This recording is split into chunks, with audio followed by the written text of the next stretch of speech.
Hey everyone, welcome to another video. In the lead up to Asteroid City, one of my most anticipated films of the year from Wes Anderson, I really wanted to dive headfirst into his full filmography again and talk about them with you in a more in-depth fashion, as well as talk about the process to how his films got made, because he has a lot of interesting stories in terms of his filmmaking journey.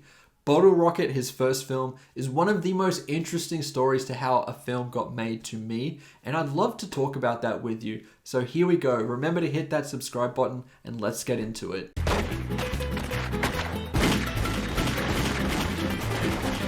So this whole journey started with Wes Anderson and Owen Wilson in college. They were dirt poor, but they had a passion for filmmaking and completed a short film called Bottle Rocket. It was a black and white, really rough looking short that they submitted to the Sundance Film Festival in the hopes of getting funding for a feature-length film, which is the process a lot of smaller filmmakers go through to get the money needed to get their full vision out there. A similar thing happened with Whiplash, which was a more successful story. This one didn't turn out so successful as they did not get funding.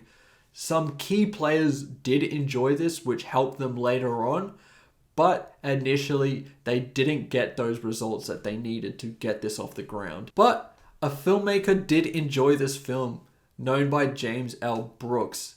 He really wanted to get this off the ground, and he had a connection with Columbia Pictures and James Caan. Columbia Pictures were the ones that ended up funding this film for $5 million. Very small budget, but that's kind of typical for this kind of indie feature. That's a lot more experimental. It's not trying to hit any home runs. It's just trying to diversify the catalog of the production company.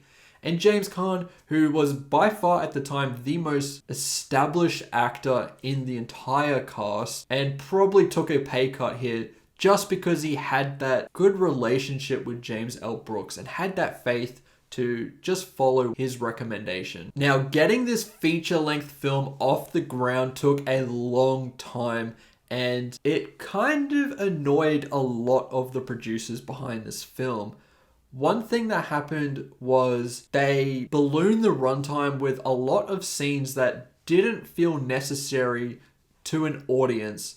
They loved them and thought they were great, but they're first-time filmmakers. There's a lot of rookie errors in there, and they're going off in all these different directions, and the producers thought that it was basically unwatchable. They provided that feedback to Wes Anderson, and he did not like hearing that at all. He was very attached to these scenes, and producers have said that it was kind of a nightmare getting him to cut these scenes out of the movie because he was so attached. It was so painful trying to cut that film down to a good running time, and it was like we were tearing Wes's guts out. And I think that's just because he had pure passion. This is his baby, and as we know, this launched him into the career that he has now. It got him to Rushmore, which was the film that made him look like this breakthrough, real interesting director with a vision. So, of course, he wanted to perfect this film in his eyes, and he thought that he had done a lot of that with these scenes. One of them is one where they're spinning these dinner plates around. In the whole context of the film, I can't see how that would be relevant. I think I would agree with the producers in this case, because Bottle Rocket does have a lot of pacing issues, and even in this final cut, some scenes that kind of detract from the main overarching narrative that they're trying to tell. It took them about 1 to 2 years to get this film made, which is a very long time for a film this low budget and small. And a lot of the producers were kind of theorizing that they were doing that on purpose because Owen Wilson, Wes Anderson were dirt poor, and they were getting a $700 per diem each week to cover all their living expenses, which for them was more money than they had ever had at that time. So a lot of the producers were thinking, maybe they're just milking this so that they can keep having this money come in. You know, they didn't really care for the longest time because they were making $100 a day in per diem, $700 a week, and that was more than they'd ever made in their lives. So they were living really high off the hog. Luke Wilson, who was not getting a per diem, was very frustrated with this process and wanted them to really move it along so that he can make some money. Luke was also out there living with Owen, and they weren't paying him per diem. So he was getting really pissed off because he wanted the movie to go because he didn't get paid until the movie went. But they eventually got there, they completed the film, and they submitted it to a bunch of film festivals, including the Sundance Film Festival where the short played, and it did not get accepted. A huge wall for them, which once again hurt Wes Anderson deeply because they had that success of getting it submitted at Sundance and it screened there. The feature with this completed vision did not screen there, which was a huge blow, so they had to rely on just getting that distribution out there to audiences. Columbia had a number of test screenings, which were also kind of a disaster. A lot of people did not like this movie at all when it screened. Then we started the process of previewing it. And it was a horrendous preview. It's in the lore that we had the worst scores ever. A lot of people left the screening early after just finishing their popcorn and Coke. Kind of a shocking number of people walked out. And on a lot of the feedback sheets that are given to these audience members, a lot of the stuff that Luke, Owen Wilson, Wes Anderson saw were things like, this movie was shit, this movie sucks, this movie's terrible. Not a lot of productive feedback that can help them improve the film. Just telling them that it was terrible, which was once again a huge blow for them. They obviously had all this passion for this film and put in a ton of work to get it made. And to get that kind of feedback must have been devastating. You know, I still remember those first cards, hearing back like... What kinds of things were on those cards? Just like, this sucks, and this wasn't a James Caan comedy. They were saying things like, why didn't we see her breasts? There was one that said, just had scrawled on it, this is shit. But as we know, it kind of grew into a bit of a cult film, with Martin Scorsese being one of the most notable filmmakers to really endorse this movie. He did a top 10 films of the 90s video with famed critic Roger Ebert, and he listed Bottle Rocket as number 7 on his best films of the 90s, really respecting this new vision and kind of innovative approach to the heist genre. Number 7, Wes Anderson's Bottle Rocket. I love the people in this film who are genuinely innocent more than even they know. This endorsement was huge, and as Wes Anderson has grown as a filmmaker, and we know he's very successful now, Bottle Rocket's very appreciated as this diamond in the rough from him, because while it is very raw and has quite a few mistakes that you would see from a first filmmaker, it kind of sets itself apart from the rest of Wes Anderson's films.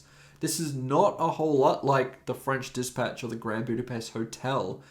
It doesn't have that picture-perfect OCD-like symmetry.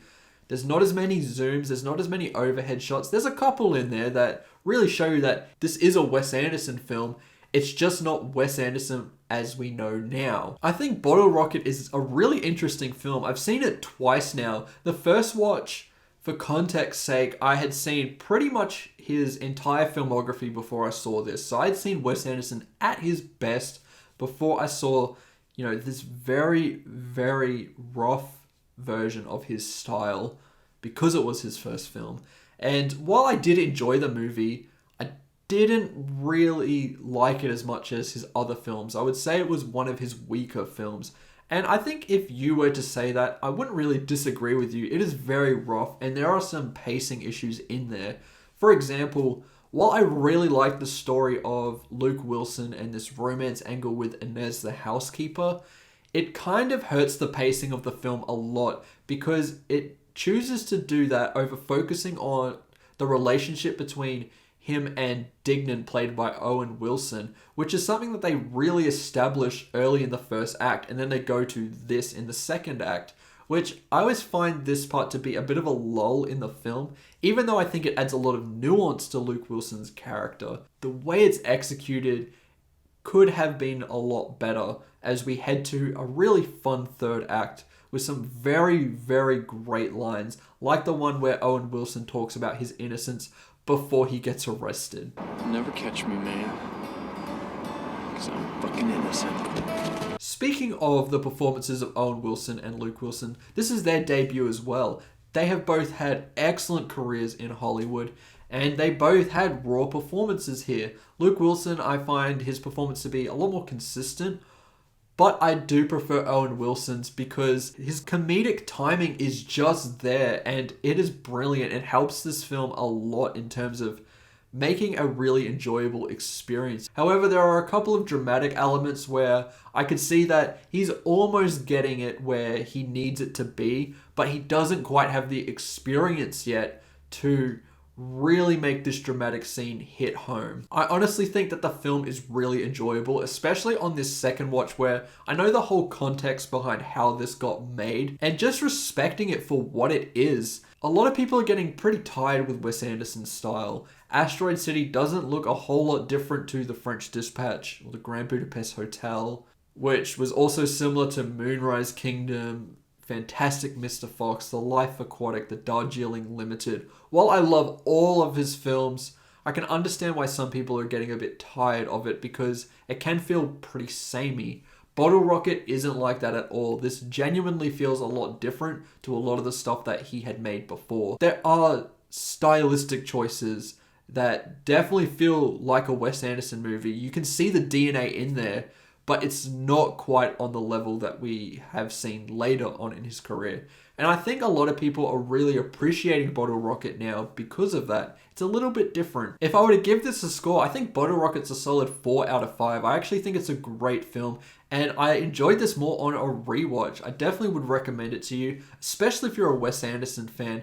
And definitely look into the story of how this got made a little bit more because it is very, very interesting. I personally think no one can direct a film like Wes Anderson can. His style is only unique to him, which is why I don't mind some of his later films being kind of samey because no one as a filmmaker does the style like him. Some try to put elements of his filmmaking in it, some try to rip it off, and it's just not as successful because he understands the whole package. And that took time.